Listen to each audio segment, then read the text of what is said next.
Alors une fausse coupe double, voilà comment ça se passe. Voilà, c'est aussi simple que ça. On va rentrer dans les détails directement pour que vous puissiez l'apprendre. Alors la coupe double, c'est une coupe très facile à faire, mais pourtant elle passe super bien et il n'y a personne qui m'a jamais fait de remarque par rapport à cette coupe double. Donc faut la faire de façon décontractée, comme s'il n'y avait rien. On essaye de pas trop regarder ses mains non plus. Vraiment on veut la faire comme si c'était quelque chose la chose la plus naturelle de la terre. Donc comment ça se passe? Donc on peut, au début on a le paquet en position mécanique comme d'habitude, on le transfère en position biddle, et donc le doigt qui est normalement recroquevillé va venir couper une partie du paquet, donc ça s'appelle un kick, couper et donner comme ça. Donc il vient ici, il vient attraper sur la tranche, sur la petite tranche extérieure, il vient couper, et en faisant pivot avec le pouce, il vient tourner le paquet vers l'extérieur. D'accord?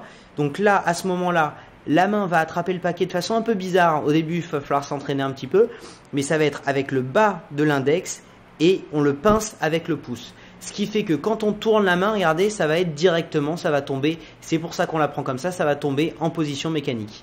Donc c'est aussi simple que ça. Donc encore une fois, on est comme ça, on fait un kick, on l'attrape, ça tombe en position mécanique.